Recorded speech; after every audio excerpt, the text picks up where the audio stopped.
Hi, welcome to week number 7, using multimedia in Educational Technology 541, integrating technology into the classroom. This week's topic on using multimedia and integrating video into the classroom is an exciting one for me. Back in 2009, I was invited to an Autodesk professional development session for 3D software, design and creation products. So I went to this not knowing anything about the software, not knowing how to use any of the tools whatsoever. And the interesting thing that I found was the way in which they taught us to use the software. We would get instructional videos, and it was recommended that we open up the instructional video alongside the actual application. Now, I didn't know why at the time. I thought, oh, it's, I thought, hey, this is an interesting tool.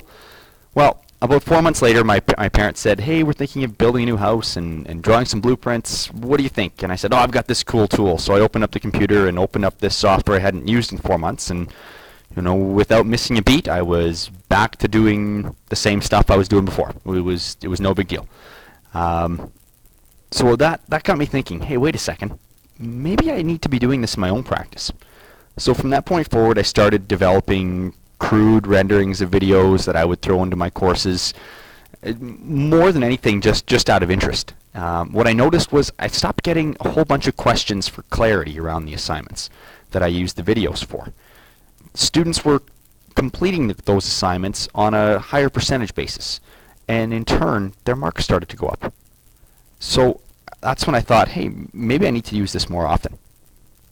That leads me to learning style and why we should be integrating multimedia. So if we look at this little graphic here around learning styles, we've got visual learners, auditory learners, and tactile learners.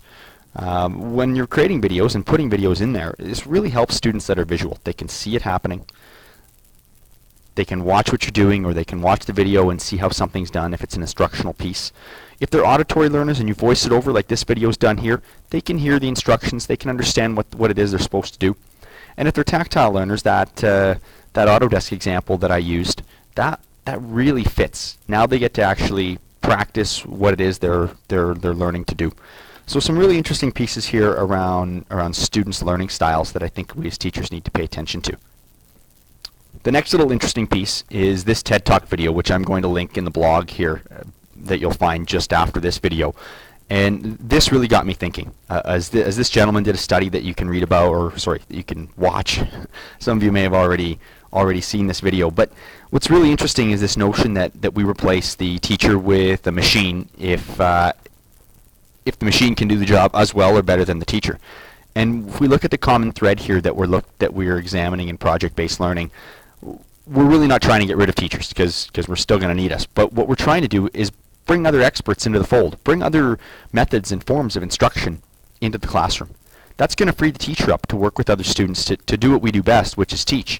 In a project-based learning classroom and in this age, we're not going to know everything. We're not going to have access to all the information at our fingertips as the teacher and be the vessel of all knowledge. So I think that's where it's important that we as teachers learn some strategies to start to scaffold resources and develop instructions so that students can access resources in a way that's dynamic and fluid and actually makes our lives a little easier, so we're not putting that pressure on ourselves as teachers that you've got to know it all.